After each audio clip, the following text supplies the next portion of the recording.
Here's a quick tutorial on how to destroy your mind. Step 1. Overload. There's a baseline sense of quiet available to you when you wake up. Get rid of it immediately. Reach for the phone before your eyes have adjusted and let something in. Anything. It doesn't matter what, as long as it's fast and there's always more of it.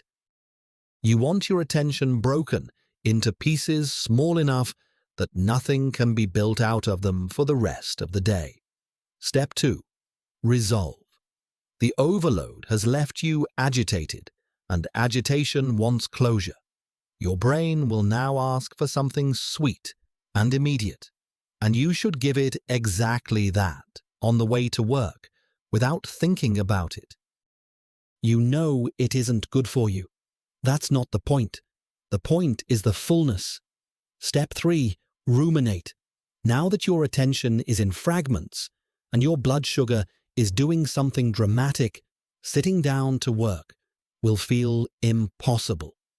This is the most delicate stage, because the obvious move is to stand up and go outside. Do not do this. Daylight and movement will undo hours of careful work. Stay in the chair, stay in the room, and treat the phone as the cure for the condition the phone created. Beautiful. You're doing this correctly. Step 4. Watch.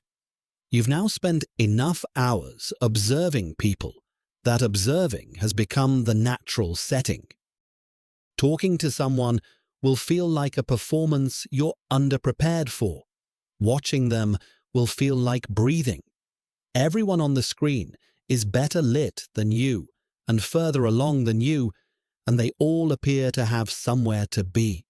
Conclude from this that nobody knows who you are, because your life isn't interesting enough to warrant knowing. Not because you've never told anyone. She probably wouldn't like you. But maybe one day she will. Step 5. Improve. Decide you've had enough. Draw up a version of yourself who is worth loving and make his approval conditional. 10 things a day, and if you do all 10, you get to exist. Step 6. Despair. Notice that the 10 things did not work, that the version of yourself you invented has moved further away, and that you appear to have missed something everyone else caught. This is the finish. You've built a mind that can't rest, can't focus, can't be alone with itself, and can't sit still long enough to notice any of that. One last warning. This is a fragile structure. If you go for a walk without your phone, if you say something true to another person, if you sit somewhere quiet for 10 minutes and let it be boring, the whole thing starts coming apart, and you will have to begin again from step 1. So be careful out there. It would be a shame to lose all this progress.